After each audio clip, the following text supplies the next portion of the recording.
This conference will now be recorded.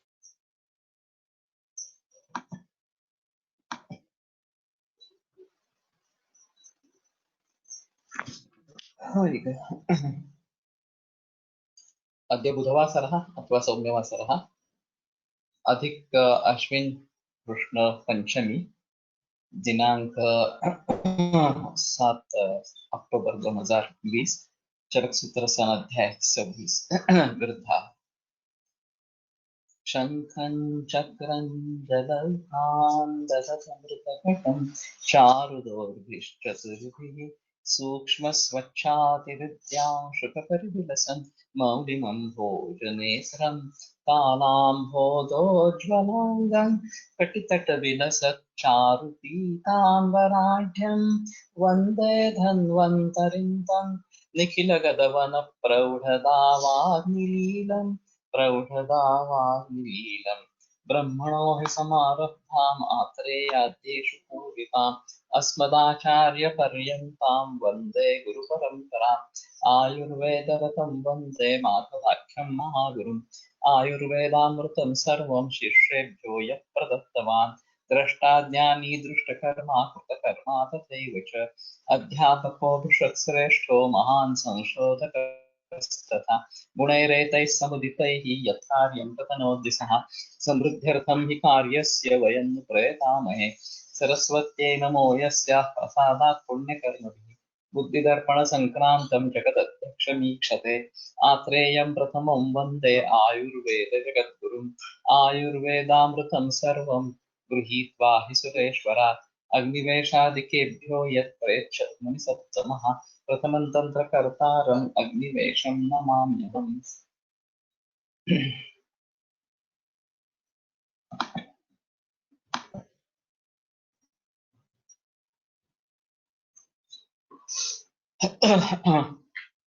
तर्हि विरुद्धं तद् विद्यात् असञ्जातरसं तु यत् अतिक्रान्तरसं वा विपन्नरसमेव वा। तर्हि यत् सम्पद्विरुद्धं तत् यत् असञ्जातरसम् अतिक्रान्तरसं वा विपन्नरसमेव वा तत् सम्पद्विरुद्धं विद्यात् इति। न्यायं विधिविरुद्धं तु भुज्यते निभृतेन यत् यदि निभृते भोजनं न क्रियते तर्हि तत् विधिविरुद्धं तदेवं विधम् अन्नं स्यात् विरुद्धम् उपयोगितम्। तर्हि एतादृशाः तत्र परिणामाः भोजनस्य सम्भवन्ति यदि विधि विरहितं तत् अन्नं सेवितं स्यात् अथवा यत् विरुद्धाहारः इति कथ्यते तस्य एतादृशाः परिणामाः भवन्ति इति अवगन्तव्यम्। शाण्ड्यान्दवीसर्पदकोदराणां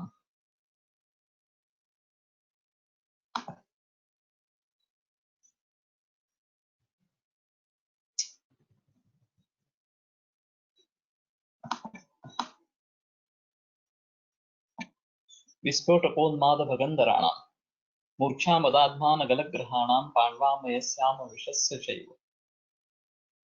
किलासकुष्ठग्रहणीगदानां शोथाम्रपित्तज्वरपीनसानां सन्तानदोषस्य तथैव मृत्योर्विरुद्धमन्दं प्रवदन्ति ये।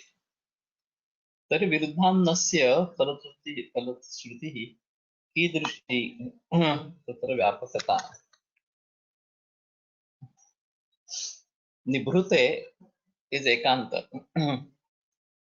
सो जो खाना खाना है वो एकांत में बैठकर खाना है इस प्रकार से जहाँ बाकी लोगों का संपर्क नहीं हो। तो ये होटल में जाकर खाना खाते हैं वो बराबर नहीं है। वास्तव में अन्न का विक्रय भी होना नहीं चाहिए ऐसा भी कहना है। तो आपणिकाशनम लेकिन पुराने काल से ये प्रचलन में रहा है और वैसे जो लोग तीर्थ यात्रा के लिए निकलते थे वो अतिथि समझकर उनका सम्मान होता था, उनको खाना खिलाया जाता था और निवास की भी प्रबंध की जाती थी उसमें। और जब कोई सुविधा ही नहीं थी लोग पैदल काशी विश्वेश्वर तक जाते थे, महीनों महीनों लगते थे इस प्रकार से। लेकिन ये भारत की परंपरा रही कि इस प्रकार के अतिथि कोई आएंगे तो वो अतिथि देवो भव ये प्रकार की संस्कृति उस समय में थी। शांढ्य आंध्य विसर्प दकोदर। तो पहला ही शांढ्य इस प्रकार का है, विरुद्ध आहार क्या, और ये जो विरुद्ध है केवल संयोग विरुद्ध है, संस्कार विरुद्ध नहीं है, सभी प्रकार के जो हेतु है उनको विरुद्धान्न ही कहला गया है इस प्रकार से। विस्फोटक उन्माद भगंधराणाम, विस्फोटक उन्माद और भगंधर, मूर्छा मद आत्मान गलग्रह, पांडवामय श्याम विषस्य चैव, और पांडवामय एंड आम विष, इन सभी का विरुद्धाहार हेतु बतलाया गया है। किलास कुष्ठ ग्रहणी गदाना, तो श्वित्र कुष्ठ ग्रहणी शोथ अम्ल पित्त, चरक में थोड़े ही जगह पर ये अम्ल पित्त इस प्रकार का रेफरेंस है, उसमें से ये एक रेफरेंस है, और उसके आधार पर काफी बहस होती है कि उस समय में अम्ल पित्त था या नहीं था इस प्रकार से। योग रत्नाकर वगैरह ग्रंथ में अम्ल पित्त के बारे में निदान पंचक साउथ की चिकित्सा बताई गई है, लेकिन उस प्रकार की चिकित्सा यहाँ पे नहीं बताई गई, तो लोग मानते हैं कि गृहिणी के अनुसार ही अम्ल पित्त की चिकित्सा करें, ऐसा कुछ लोगों का कहना है। जैसे आमवात नहीं है और वातरक्त पकड़कर आमवात की चिकित्सा करनी चाहिए, ऐसा केरलीय लोगों का ट्रेंड है। तो उसी प्रकार से अम्लपित्त साक्षात निर्देश नहीं है रोग के रूप से, लेकिन एक अम्लपित्त शब्द आता है तो केवल अम्ल गुणोद्रिक्त पित्त ऐसा बता सकते हैं। नए नए रोग कैसे उभर आते हैं और पुराने रोग कैसे मिट जाते हैं, ये एक अहम संशोधन का मुद्दा है। अभी मॉडर्न मेडिसिन में एक सिंड्रोम नाम की शुरुआत होती है, लक्षण समुच्चय एक दिखाई देता है, और फिर उस लक्षण समुच्चय वो दोहराता हुआ इस प्रकार का बहुत मरीजों में देखा जाता है, जैसे कि डेंगू हुआ, चिकनगुनिया हुआ, अभी ये कोरोना वायरस का हुआ, वगैरह वगैरह इस प्रकार। और फिर उसके कारण क्या है और उसकी साध्य साध्यता किस प्रकार की है, वगैरह वगैरह इसके बारे में बहस होती रहती है। और जब उसका एक तत्व ज्ञान बन जाता है कि ये रोग इस प्रकार से उत्पन्न होता है, ये लक्षण होते हैं, ये साध्य साध्यता होती है, लोग आधुनिक वैद्यक में कारणों का विचार नहीं है। अगर इन्फेक्शन है तो वो कारण बता सकते हैं, लेकिन बाकी रोगों के लिए कारण नहीं बता सकते इस प्रकार से। हमारे दृष्टि से देखा जाए तो कारण भी क्या है ये भी समझ लेना है, उपशय अनुपशय भी समझ लेने हैं। और अगर हम संप्राप्ति बता सके ये इस तरीके से निर्माण हो रहा है तो हमारे लिए फायदेमंद होगा कि उसके आधार पर उसकी चिकित्सा कैसे करनी है ये हम निश्चित कर लेते हैं। इसमें सबसे अहम मुद्दा है कि इस प्रकार की नई नई बीमारियां आती रहती है। और जब तक उनके बारे में पता नहीं चलता तब तक उससे काफी दिक्कतें पैदा होती है, बहुत लोग मरते भी है। और बाद में अगर ये तत्व ज्ञान प्राप्त हो जाता है तो वो डिसीज नाम से एक एस्टेब्लिश इस प्रकार का हो जाता है। अब एक international classification of diseases ICD करके कंसेप्ट एलोपैथी में है, और ज्यादातर प्रयास रहता है कि इनमें से किसी रोग में डायग्नोसिस करने की कोशिश करें। अगर ऐसा महसूस होता है कि नहीं इसमें से किसी में बैठ नहीं रहा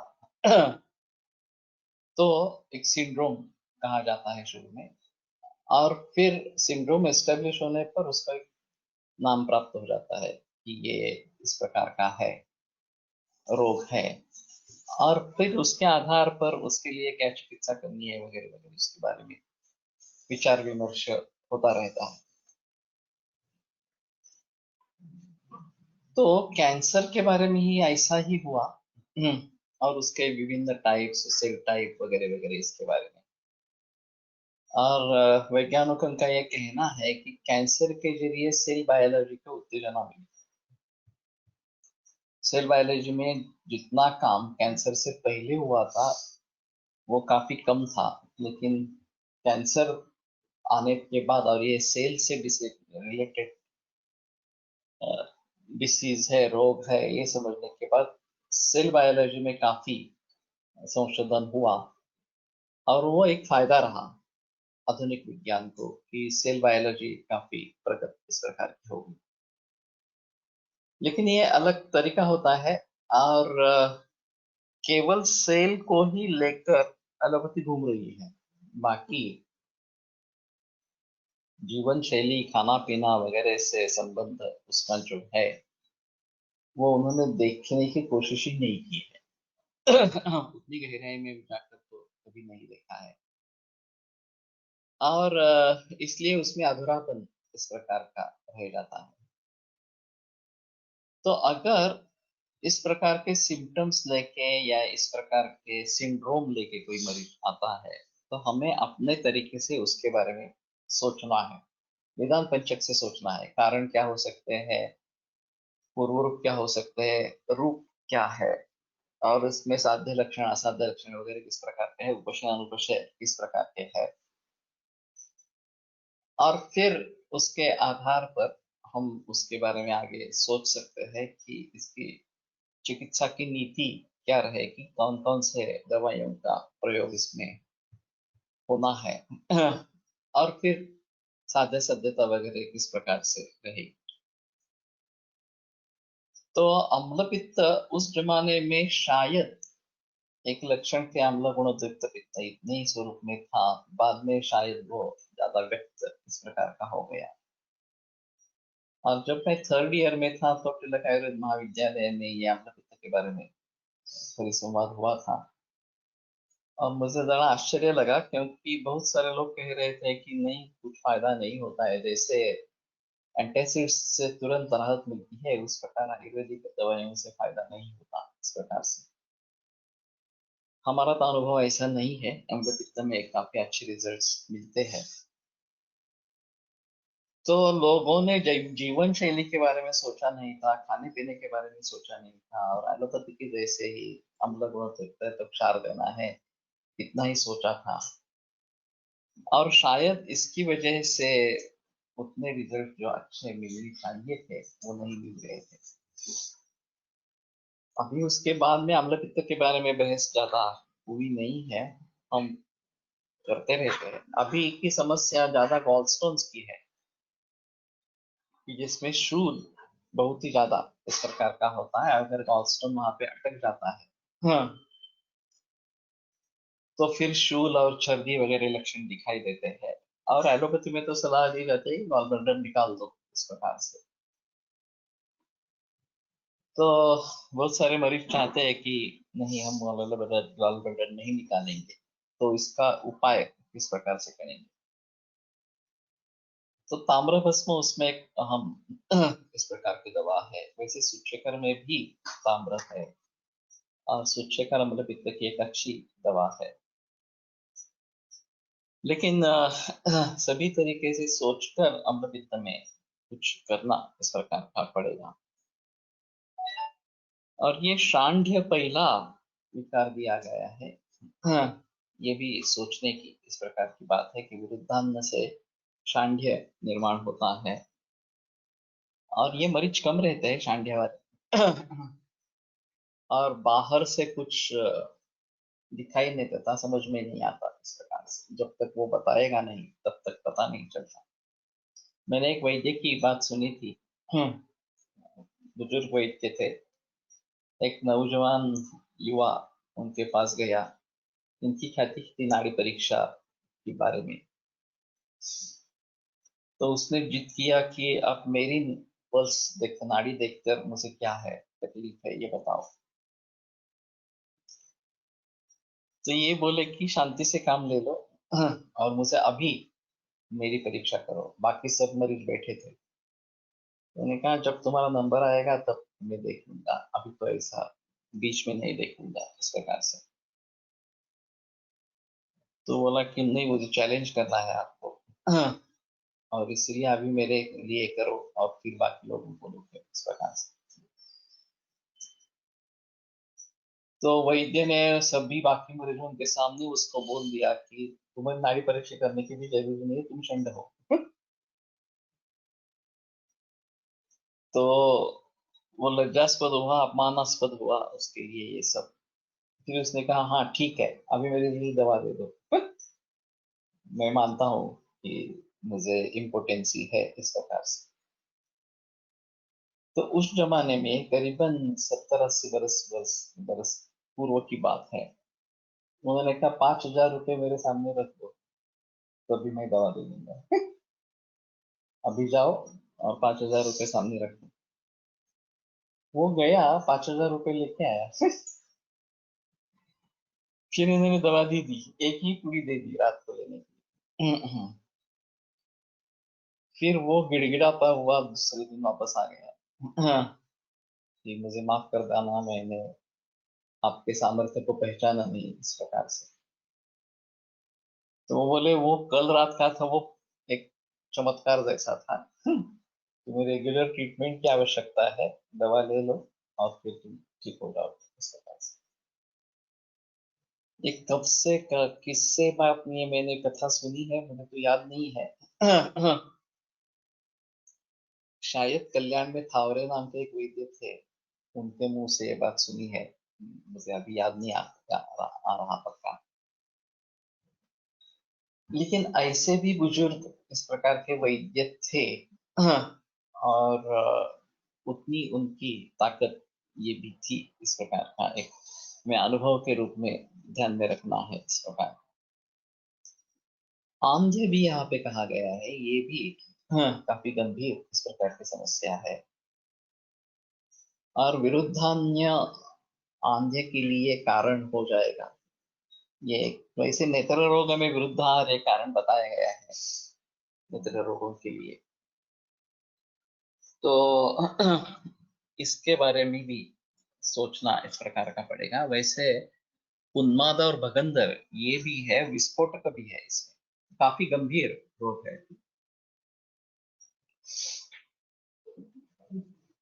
अब जब तक पूरी हिस्ट्री नहीं लेंगे, हमारा जो फॉर्म है वो पूरा फिलअप नहीं करवाएंगे, तब तक इन सभी कारणों के बारे में पता नहीं लग पाएगा। ऐसा थोड़ा सा है। तो पूरी जानकारी होनी चाहिए, ये एक महत्वपूर्ण चीज है। कौन से प्रकार के हेतु सेवन से कौन सा व्याधि होगा, ऐसा कुछ जानने का तरीका है क्या सर? इतनी लिस्ट में से कोई भी हो सकता है, यह सामान्य है, पर यह सामान्य में विशेष कैसे ढूंढा जा सकता है? सवाल अच्छा है। प्रश्न ऐसा है कि जहां एक एक कारण से क्या क्या कार्य उत्पन्न होते हैं, ये कार्य कारण भाव पक्का इस प्रकार का बताया गया है। हम दोनों तरीके से देखना चाहते हैं। हेतु कोश इसका एक अहम उपाय है कि रोग को ढूंढे उसके सभी कारण हेतु कोश से, कार्य हेतु कोश से ढूंढे, और फिर उन कारणों को लेकर उसके सभी कार्य ढूंढे। तो शायद ऐसा हो सकता है कि कुष्ठ है, उसके विरुद्धान्न ये हेतु है, और विरुद्धान्न से शांति भी उत्पन्न हो रहा है, और उस व्यक्ति में शांडे भी है इस प्रकार से।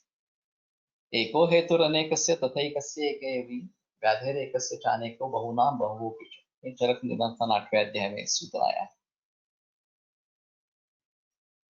तो एक कारण अनेक रोगों का कारण हो सकता है, तथैकस्य एकेऽपि, और एक रोग का एक ही कारण हो सकता है।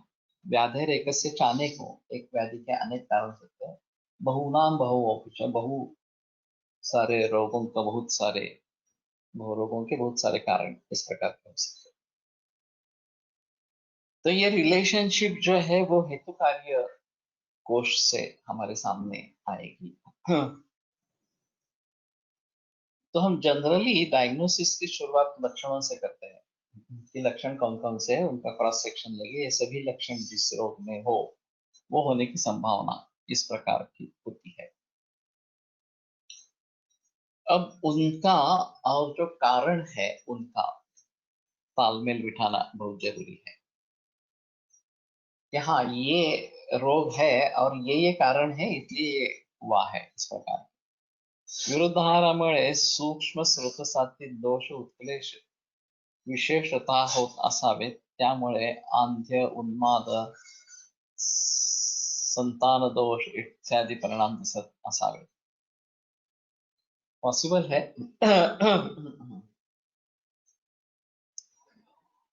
और केवल अग्नि गाठराग्नि पर काम नहीं करते, धातुओं के भी ऊपर और सूक्ष्म स्रोत में जाकर काम करते हैं, ये रहता है। आंध्य से सर ब्लाइंडनेस ही कंसिडर करें कि और भी नेत्र रोग ले सकते हैं, जैसे कि आजकल छोटे बच्चों में चश्मा बहुत जल्दी लगा रहता है, लगा रहा है, तो इसका रिलेशन विरुद्धाहार से लगा सकते हैं क्या? लगा सकते हैं।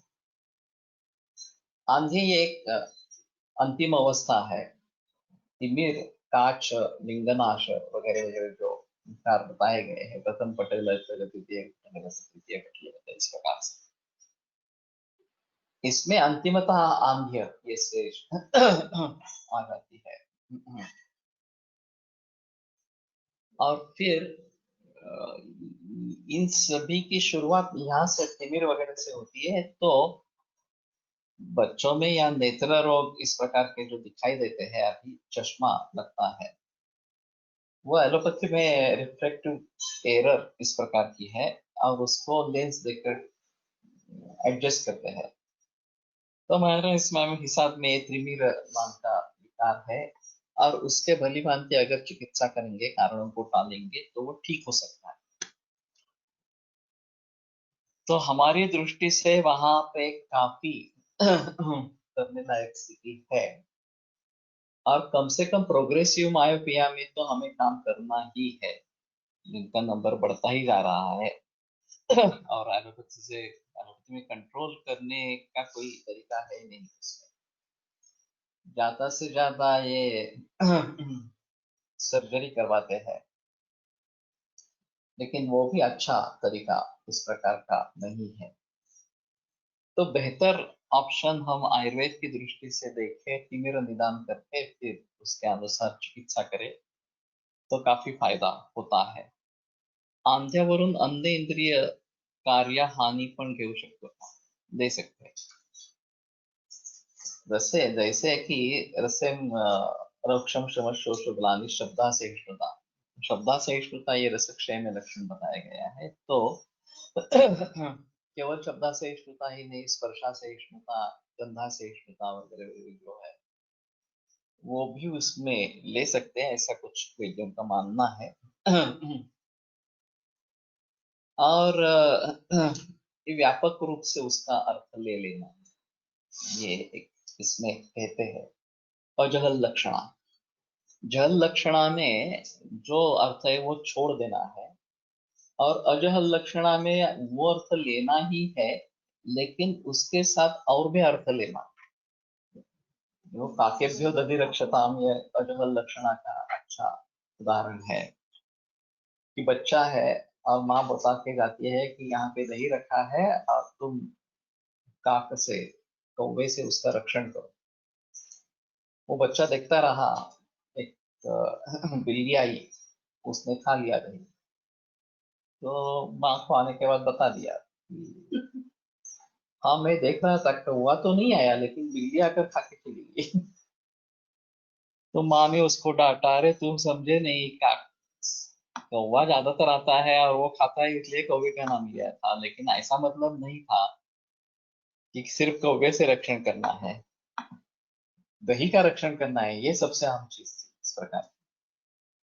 अगर वो खुद भी दही खा जाता तो भी बोलता कौवा कहाँ, कौवा ने कहा खाया, मैंने खाया, इस प्रकार। तो ये अजहल लक्षणा बताई जाती है। जो का ये जो अर्थ है वो तो लेना ही है, उसके साथ में और भी अर्थ लेने हैं इस प्रकार से। तो शब्दा सहिष्णुता लेनी ही है, लेकिन शब्दा सहिष्णुता के साथ गंधा सहिष्णुता, स्पर्शा सहिष्णुता वगैरह वगैरह ये भी सब लेना है, ऐसा उनका कहना है। अभी पदार्थ विज्ञान के बारे में ऐसा हुआ है कि इस प्रकार के उदाहरण उसमें आने चाहिए जहल लक्षणा, अजहल लक्षणा, जहद हजल लक्षणा, ये सब बताए गए हैं साहित्य में। और शायद मेरे किताब में है ये सब, मुझे अभी याद नहीं है, पता बता दो विज्ञान की किताब में। लेकिन एक अहम चीज इस प्रकार की रहेगी कि जब हम अर्थ कर रहे हैं किसी सूत्र का, तो वाच्यार्थ तो लेना ही है, उसमें कोई संदेह नहीं है, लेकिन सिर्फ वाच्यार्थ नहीं लेना है, ये एक सबसे अहम चीज है। तो फिर दूसरा अर्थ क्या निकलता है उसमें से, ये देखना जरूरी है। जैसे कि अजहल लक्षणा है, तो बाकी भी उसमें अर्थ रहेंगे, और उसका भलीभांति हमें ज्ञान कर लेना है। Nowadays, Punjabi, Thai, Italian food is on the rise in Maharashtra, especially Pune. देश विरुद्ध aspect is not taken into consideration. Rise in PCOD, infertility, नेत्र रोग are also seen in these 5 or 10 years. उसमें तो काफी कारण है पीसीओडी वगैरह के सभी के बारे में। जैसे कि मैंने कहा कि ये हार्मोन्स दिए जाते हैं प्राणियों को, वनस्पतियों को, और ऑक्सीटोसिन बहुत कॉमन प्रचलन में है, जिनका इस्तेमाल गाय भैंसे भी भैंसों में भी करते हैं, और दूधी वगैरह जैसे लौकी जैसे में भी करते हैं। तो ये एक अहम कारण है पीसीओडी, इनफर्टिलिटी के बारे में। और जीवन शैली पूरी तरीके से बदल गई। ब्राह्म मुहूर्त पर उठना और सूर्यास्त के बाद सभी कार्यों को समेट कर सो जाना, ये जो निसर्ग के अनुसार था वो बदल गया, वो सबसे अहम। तो इसलिए ये नेत्र रोग वगैरह जो है, क्योंकि हम आदि है सूर्य प्रकाश। सूर्य प्रकाश का अगर हम प्रयोग करते रहते, इस्तेमाल करते रहते, तो ठीक है। लेकिन ये कृत्रिम लाइट है, अभी रात में हम जिसको जला देते हैं और उसी के आधार पर काम करते रहते हैं। हाइब्रिडाइजेशन भी काम का कारण है ही, उसमें कोई संदेह नहीं है। लेकिन ये सिर्फ पीसीओडी का नहीं है, कैंसर का भी अहम कारण है हाइब्रिडाइजेशन। तो इन सभी के बारे में सोचना बहुत आवश्यक इस प्रकार का रहेगा। मेरी जो किताब है Ayurvedic lifestyle the key to health, या आयुर्वेदिक जीवनशैली आयुर्वेदिक, इसमें इन सभी के बारे में काफी बहस इस प्रकार का है कि क्या सही तरीका है, और हमें फिर से निसर्ग की तरफ क्यों मुड़ना है, इसके बारे में मैंने काफी वहां पे जिक्र किया है। तो बेटर ऑप्शन है कि वो किताब पढ़े, खुद फॉलो करे, लोगों को भी फॉलो करने के लिए उद्युक्त करे। मैं बार बार ये बात बताता रहता हूँ, और अभी ये जो वर्कशॉप है इस रविवार को, मालूम नहीं कितने लोगों ने रजिस्ट्रेशन किया है, लेकिन आज पता चल जाएगा। हमने 20 की ही मर्यादा रखी है, उससे ज्यादा नहीं लेने हैं। तो अगर रजिस्ट्रेशन अभी तक पूर्ण नहीं हुआ हो, तो जिन्होंने नहीं किया है वो तुरंत रजिस्ट्रेशन करें, जो पुणे में इस प्रकार के है।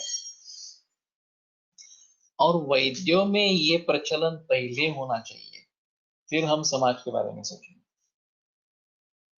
कि अगर वैद्य ही खुद दिनचर्या नहीं प्रयोग में ला रहे, भली भांति जी नहीं रहे, तो फिर लोगों को क्या कहेंगे। हम ही खुद अगर अननेचुरल इस प्रकार का खाना खाते हैं, तो लोगों को हम क्या सलाह देंगे इस प्रकार से।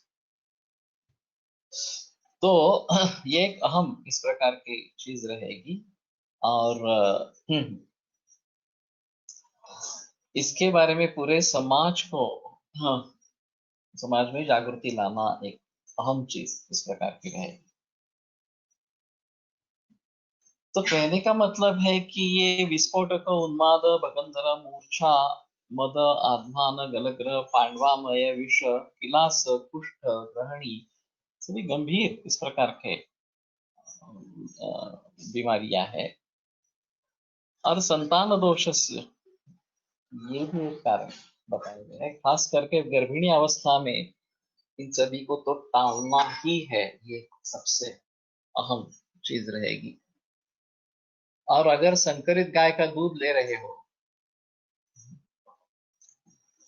गर्भिणी अवस्था में, तो भी काफी मुश्किल इस प्रकार का रहेगा। तो इसके बारे में बताते रहना ये एक बहुत अहम इस प्रकार की चीज रहेगी। और काय करत नाही मध्ये मध्ये काम।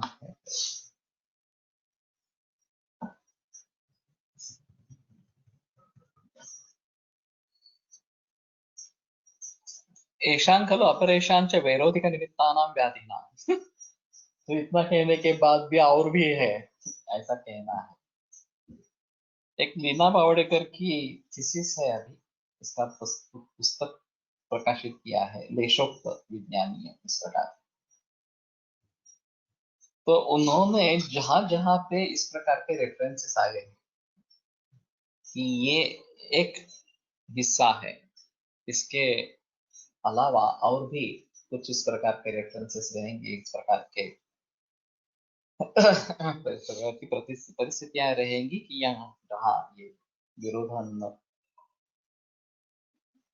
विरुद्धान कारण इस प्रकार का हो जाएगा, तो शायद हम विरुद्धान देखे हेतु कोश में।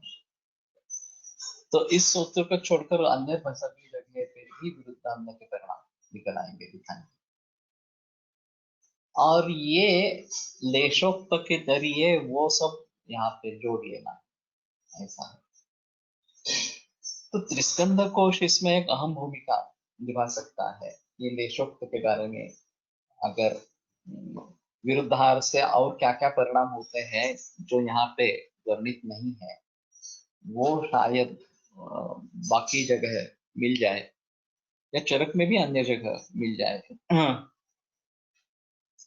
तो एशान अपरेशान एशान खलु अपरेशान च वैरोधिक निमित्तानां, इनका और अन्य भी जो विरोधान से उत्पन्न होने वाले जो विकार है, इन्हें भावाः प्रतिकारा हो, तो इन भावों के द्वारा उनका प्रतिकार हो सकता है। तो यथा वमनम विरेचन, तो वमन और विरेचन ये सबसे पहले इस प्रकार का बताया। तो इन सभी रोगियों में हमें पंचकर्म खासकर तो वमन और विरेचन ये करना है। तद विरोधिनांच द्रव्याणाम संशमनार्थम उपयोगः, उनसे विरोधी जो द्रव्य है उनका संशमन के लिए प्रयोग करना है, उपयोग करना है। तथा विदेश द्रव्य ही पूर्व भूमि संस्कार शरीरस्य, और उस प्रकार के जो विरोधी द्रव्य है उनका शरीर पे अभिसंस्कार इस प्रकार का करना है। तो खास करके जब हम देशांतर इस प्रकार का कर रहे हैं और पुरानी सभी जो आदतें हैं, पुरानी सभी जो सात्म्य इस प्रकार के भाव है, उनको छोड़कर कुछ नया एडॉप्ट करने जा रहे हैं। तो इसमें एक अहम मुद्दा रहेगा कि वहां का जो इस प्रकार के सिद्धांत वगैरह है, उनके विपरीत उनके संशमन करने वाले जो भी भाव होंगे, उनका पहले से ही हमारे शरीर पर संस्कार करें ताकि उन भावों का परिणाम न हो। ये काफी मुश्किल है, क्योंकि ये हमारे लिए कैसे ढूंढना है ये एक अलग चीज रहेगी, और उसका भी हमें परिचय नहीं है या उसकी भी हमें आदत नहीं है, तो उसकी आदत डालनी पड़ेगी, उससे भी दुष्परिणाम न हो ये भी देखना पड़ेगा। और बाद में वहां पे जाने के बाद जो वहां का रहन सहन, खाना पीना वगैरह जो है, उसको धीरे धीरे एडॉप्ट करना है।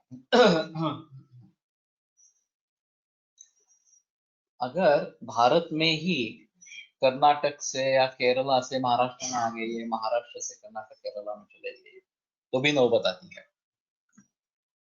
यहाँ रोटी का प्रचलन है, वहाँ ज्यादा चावल का इस प्रकार का प्रचलन है, वहाँ दही अचार ये बहुत ज्यादा मात्रा में खाते हैं, अम्ल का प्रचलन ज्यादा है। और वहां से यहाँ पे महाराष्ट्र में आकर ये चालू रखते हैं, तो यहाँ मुसीबत इस प्रकार की हो जाती है। तो ये हमारे ही देश में स्थिति है। यहाँ से माइग्रेट होके कनाडा में चले गए, माइग्रेट होकर ऑस्ट्रेलिया में चले गए, अमेरिका में चले गए, यूरोप में चले गए, ऐसे बहुत सारे हैं।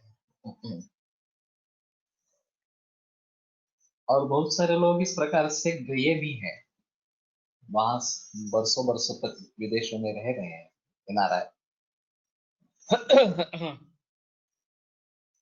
एनआरआई का मतलब नॉन रेसिडेंट इंडियंस। मेरे एक भाई ने बताया कि नॉन रिक्वायर्ड इंडियंस। रेसिडेंट में ये नॉन रिक्वायर्ड इंडियंस है, जो उनको नहीं, यहाँ भारत में नहीं चाहिए, वो वहाँ बाहर जाकर बसे बसे है इस प्रकार। लेकिन इनको शुरू में काफी झगड़ना इस प्रकार का पड़ता है।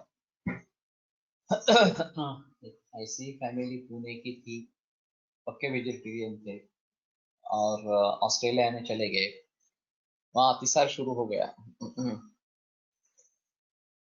किसी भी कारण से कंट्रोल नहीं हो रहा था, तो डॉक्टर ने बताया कि कुछ प्रोटीन की कमी है, इसलिए ठीक नहीं होता,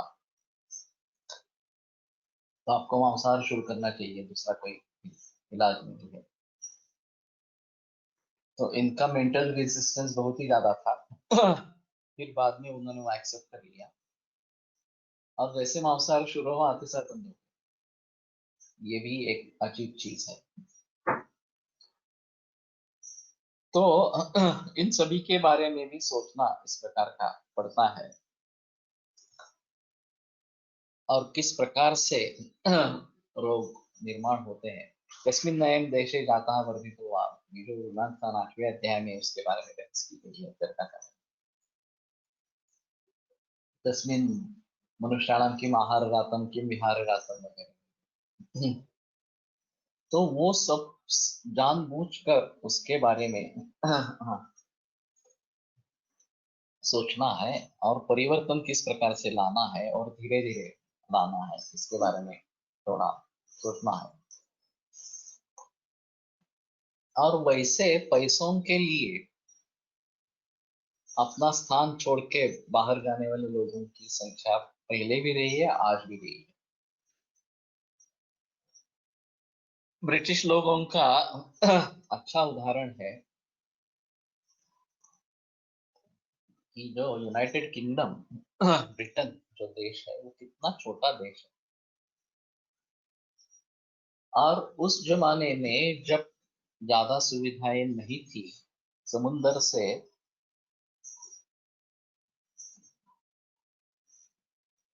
इस प्रकार के जहाज जो पर्दे पर चलते थे, और बहुत सारी संभावना होती थी कि जिस प्रकार का वायु रहेगा, तो कहीं भी जा सकता था इस प्रकार से। और फिर नए देश में जाना, वहां पे अपने को एस्टेब्लिश करना, और केवल भारत में ही नहीं, पूरे आधे विश्व में उन्होंने अपने को एस्टेब्लिश करवा लिया। तो बहुत ही कड़ा अनुशासन, ये उनका रहस्य है। शिस्त जिसको कहते हैं, डिसिप्लिन कहते हैं, वो उनके शायद खून में या उनके वीर्य में इस प्रकार की है, अनुपालन करना, अनुशासन करना। और इसीलिए आधे विश्व पर उन्होंने कब्जा कर लिया, राज्य किया बहुत सारे वर्षों तक। अभी वो स्थिति नहीं रही, वो अलग चीज है। लेकिन इतना छोटा देश होने के बावजूद, इतनी कम लोक संख्या होने के बावजूद, इतनी बड़ी लोक संख्या के ऊपर उन्होंने राज्य किया, ये बहुत समझने की बात है कि हम कितने पीछे हैं इस सभी क्षेत्र में उनसे। और आगे हम, अगर हमें आगे बढ़ना है, तो कैसे तरीके अपनाने पड़ेंगे। ये एक अहम चीज है। तो उनके लिए भी ये काफी कठिन थी चीज थी कि अपना देश छोड़ के दूसरे कहीं जग में या देश में जाकर स्थिर स्थावर इस प्रकार का हो जाना, ये काफी मुश्किल इस प्रकार की बात होती है और फिर भी बीमारियों से बचे रहना इस प्रकार। तो तथा विधेष्ट द्रव्य ही पूर्व अभिसंस्कार शरीर से, तो उस प्रकार के द्रव्यों के द्वारा शरीर पे संस्कार करना ये काफी मुश्किल है। तो फिर बेटर ऑप्शन जो है वो वमन विरेचन और फिर आगे रक्तमोक्षण भी बताया गया है वो करे। ऋतुहर चिकित्सा वापर या ठिकाणी काय होऊ शकतो? अन्नपान कृतान दोषान वातपित्त कफोद्वाम हरितिके हरत्याशु मुक्तस्योपरि योजितः। हो सकता है उसके बारे में ज्यादा जिक्र नहीं किया गया, लेकिन हरितिकी वैसे भी विरेचन करने वाली है और विरेचन हो इतनी मात्रा में उसका लेना है, उसको लेना है और स्नेह वेदन पूर्वक करेंगे तो ज्यादा अच्छा रहेगा। तो हरितकी एक अच्छी दवा है, बड़ी दवा है और उसका भली भांति प्रयोग अगर हम कर पाते हैं तो ज्यादा बेहतर इस प्रकार का रहेगा। तो तथा विदेश द्रव्य ही पूर्व भी संस्कार विरुद्धाशनजान रोगान प्रतिहंति विवेचनम वमनम शमनम चैव पूर्वम वा हितसेवनम। विवेचनम जो है उसके बारे में विवेचनम ये पाठ ज्यादा बेहतर इस प्रकार का रहेगा और शायद वो विरेचन ही लेना ठीक है। वमनम शमनम चैव, वमन और शमन इस प्रकार का पूर्वम वा हित सेवनम, पहले ही हित का सेवन करे जो विरुद्धान्न को वितथ इस प्रकार से बनाए। साथ में तो तया वापि दीप्ताग्निस्तरुणस्य च स्निग्ध व्यायाम बलिनाम विरुद्धम वितथम भवेत्। तो की विरेचन झाल्यावर रक्तमोक्षण करा।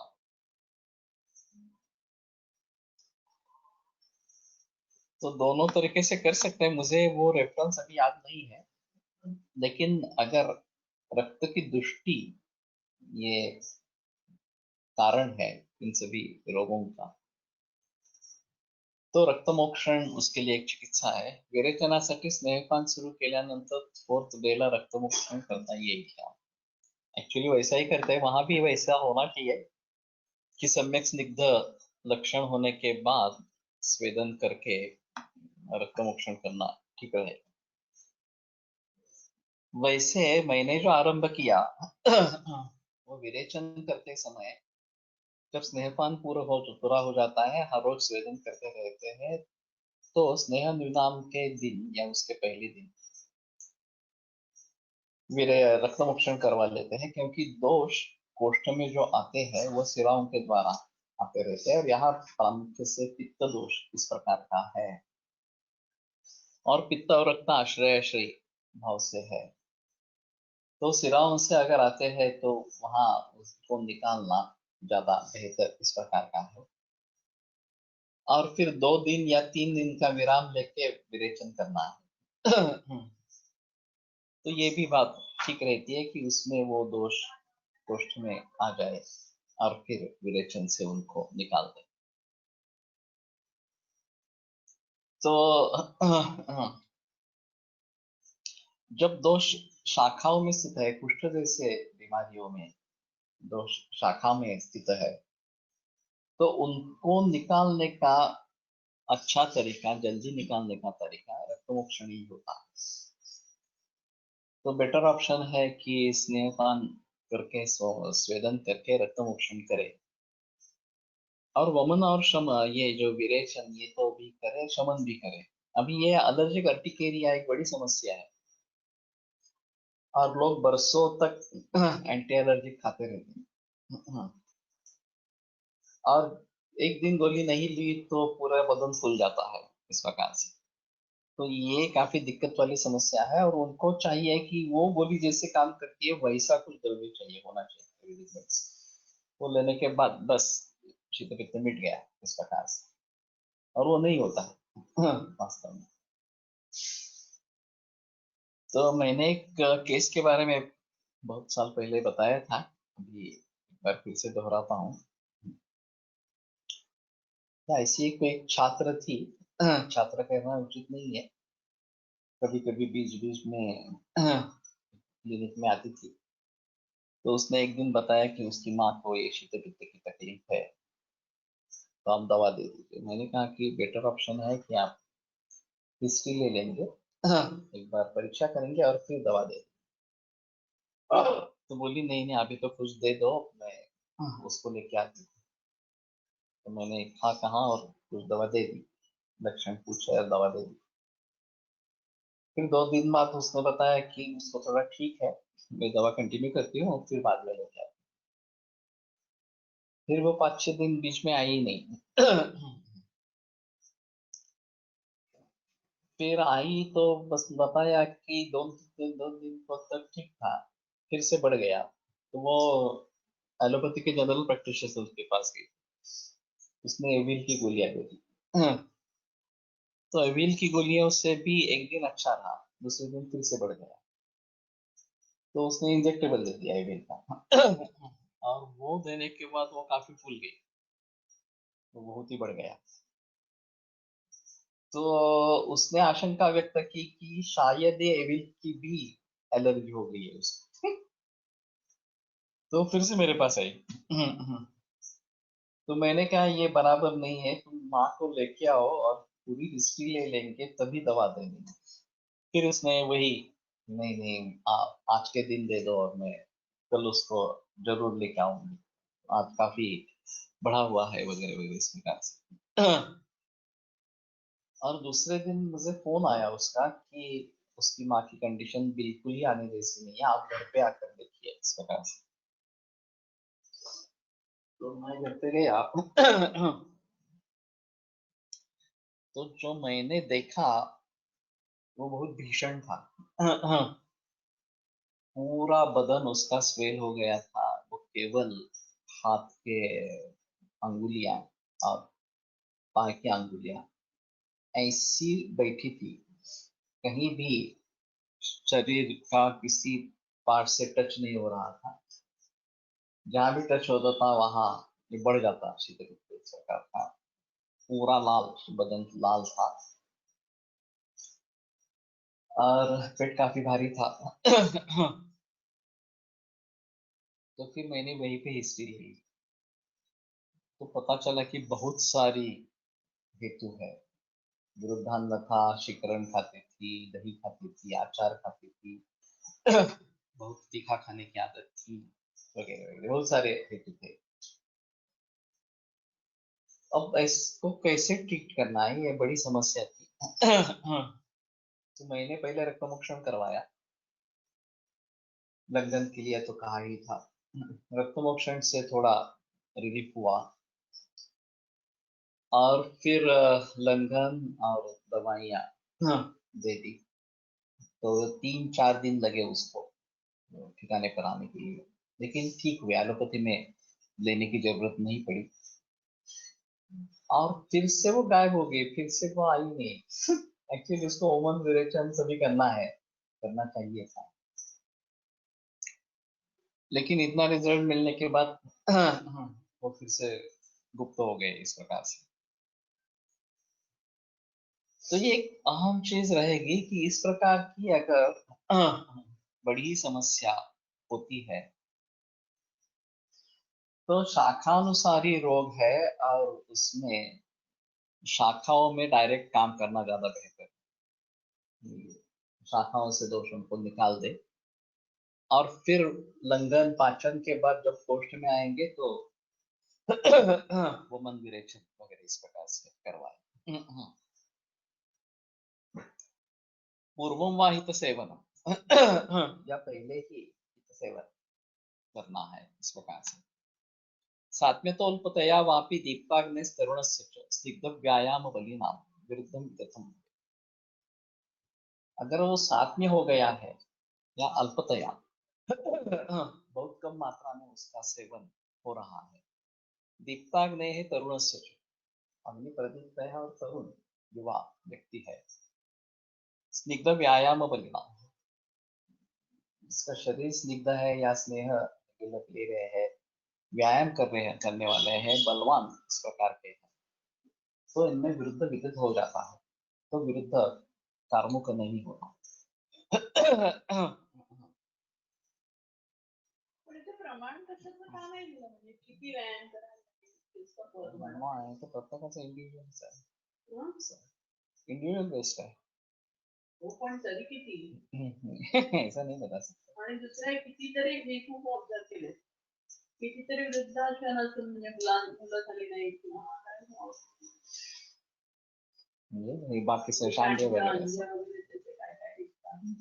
हे सगळ्यांमध्ये होतं तर तसं नाही। Raise DSR and CRP levels. तरी नाही होत.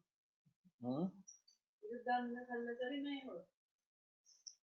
वितत होता रहता, कुछ दिन तक वितत होता रहता है। बाद में जब वितत होना बंद हो जाता है तो वो गंभीर रूप धारण करता है। Raised DSR and CRP levels with severe urticaria is the only presenting symptom. How should we think? How frequently रक्तमोक्षण should be done? सबसे अहम है कि कारणों को टालना, कारणों को ढूंढो, कारणों को टालो, ये सबसे पहली चिकित्सा है। संक्षेप तक क्रियाएं को निदान परिवर्तन। फिर दोष कहाँ पे है, इसके अनुसार शोधन क्या करना है। शाखाओं में है तो रक्तमोक्षण है, कोष्ठ में ला सकते हैं तो वमन विरेचन, ये चिकित्सा इस प्रकार की है। और फिर शमन चिकित्सा इस प्रकार की है। सात्म्यतोचा अर्थ कसा समजावा, नियमित शिकरण खाणाऱ्याला शिकरण सात्म्य होऊन वितथ होईल का? वितथ तो नहीं होगा, लेकिन उससे जो रोग निर्मिति साक्षात दिखेगी वो शायद नहीं दिखी। विषकन्या की कंसेप्ट जो है वो सात्म्य के हिसाब से अच्छी है, विष हमारे लिए सात्म्य है ही नहीं। लेकिन बहुत कम मात्रा में अगर विष लेते रहते हैं, इसको बहुत बड़ा प्लानिंग करना पड़ता है कि बचपन से लेकर उसको थोड़ा थोड़ा थोड़ा विष खिलाना है, ताकि जब वो युवा हो जाए, 16-17 वर्ष की हो जाए, तो केवल स्पर्श से भी पुरुष को मार सकते हैं। तो ये अहम चीज है इस प्रकार की। तो ये सात्म्य का अच्छा उदाहरण है कि इस प्रकार का विष हम सात्म्य करवा लेंगे तो उससे बात बन सकती है, ऐसा थोड़ा सा है। तो इसके बारे में थोड़ा सोचना पड़ेगा। बॉडी काय वेगळी असते काही म्हणजे सात्विक वेगळी काय असं म्हणजे वेगळी अभी ऐसा हुआ है कि हम सभी को इस प्रकार का सात्म्य हो रहा है। जो हाइब्रिडाइज खाना खा रहे हैं, विषय युक्त खाना खा रहे हैं, ये हो रहा है। और एलोपैथी का भी कहना है कि एडॉप्टेशन आ जाए। जैसे ये जो चिमनी है, स्पैरो है, वो बीच में उनका पूरा खात्मा जैसा दिख रहा था, वो दिखाई नहीं दे रही शहरों में, और 4-5 बरस के बाद उनका दर्शन फिर से आरंभ हो गया। तो ये एक अच्छा नमूना है कि उन्होंने अडॉप्ट कर लिया, इस प्रदूषण को अडॉप्ट कर लिया। तो उसी प्रकार से इसका एडॉप्टेशन हो जाएगा और फिर कैंसर जैसी बीमारियों पर काबू आ जाएगा, लेकिन दूसरी बीमारियां आ जाएगी। क्योंकि ये तो अच्छा है ही नहीं है, निसर्ग के खिलाफ है। तो एक बीमारी मिट गई तो दूसरी बीमारी हो रही है इस प्रकार से। तो वास्तव में नैसर्गिक आहार विहार लेना और यही बेहतर है। शिकरण इस प्रकार से खाने वाले काफी लोग हैं और उस समय में उनको तुरंत कुछ नुकसान नहीं होता या फिर उसकी तकलीफ होती नहीं है।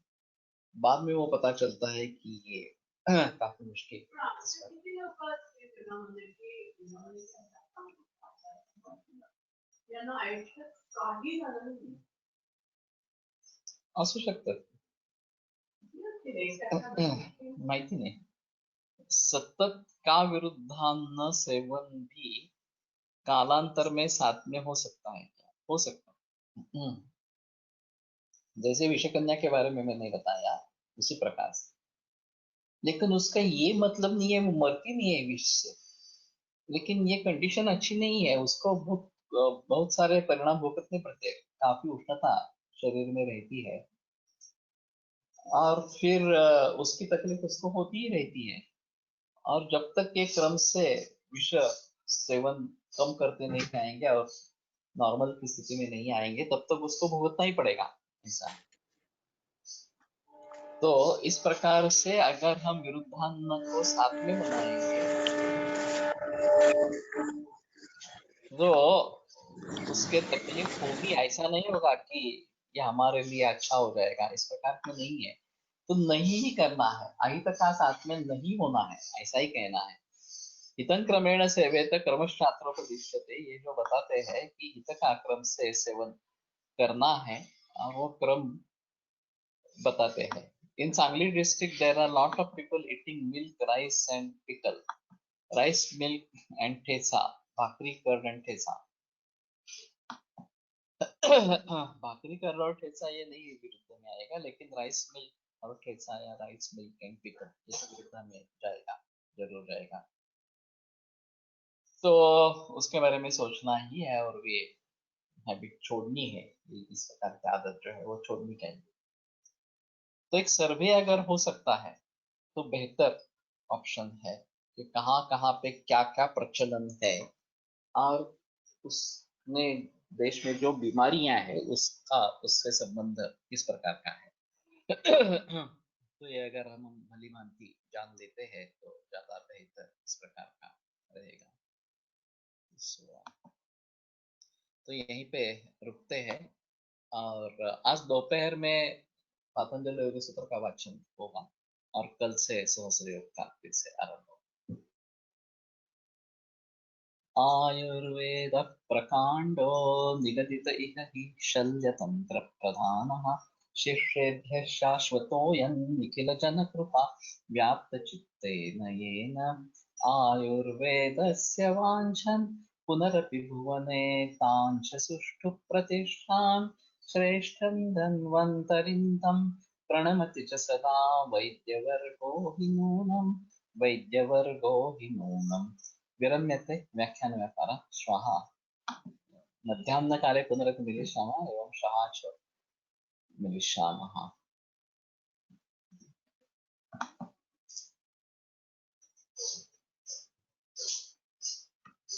एतदेव